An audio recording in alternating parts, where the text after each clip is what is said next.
You are trembling, you have severe fever, it's more then 1 or 3, you are trembling. நான் ஒரே ஒரு விஷயம், எனக்கு வேஷ்டி சட்டை மட்டும் கட்டி கொடுங்க. நீ கேட்க மாட்டேன், சொன்னா கேட்க மாட்டேன். நான் கண்ணாடி முன்னாடி போனேன், என் கண்ணாடி முன்னாடி ஒருத்தர் தெரிஞ்சாரு, சுந்தர்சி. 12 வருஷம் நாங்கள் 2 பேர் வந்து ஒவ்வொரு வருஷம் பேசிப்போம். இந்த வருஷம் இந்த படம் வந்தால் சூப்பராக இருக்கும் ஜி, என்ன பண்ணுறது சார், இப்போ பரவாயில்ல அடுத்த வருஷம் பார்த்துக்கலாம். 12 வருஷம் வந்து நான் எனக்கு ஊக்கம் கொடுத்தாரு. நான் when I felt bad because I gave my heart and soul. ஒரு நடிகன் வந்து விஜய் ஆண்டனிக்கு தெரியும் ஒவ்வொரு படத்துக்கு நாங்கள் எவ்வளோ உழைப்பு கொடுக்குறோம். சண்டைக்கோழிக்கு அப்புறம் எனக்கு ரொம்ப ஃபேவரட்டான படம் மதகஜராஜா. ஒவ்வொரு வருஷம் எனக்கு ஊக்கம் கொடுப்பாரு. கவலைப்படாதீங்க ஜி, எப்போ வந்தாலும் ஜெயிக்கும்னு.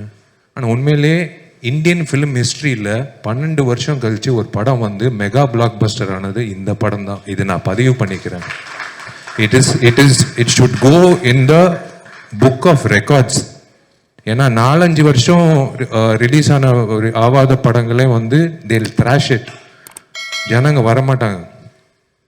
It is unbelievable, it is unbelievable.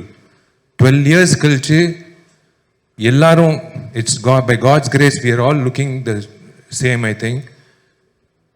12 வருஷம் கழிச்சு ஜனங்க வந்து தியேட்டருக்கு இப்படி கோலாகலமாக ஒரு, அதாவது கடவுள் சொல்லியிருக்காரு, இரு பொறு மற்ற படங்கள் பண்ணிட்டு போ, சுந்தரம் நீயும் வேறு படங்கள் பண்ணிட்டு போ, வரும் நான் ஒரு தேதி கொடுக்குறேன் அப்படின்னு சொல்லிட்டு ஒரு தேதி கொடுத்தார்.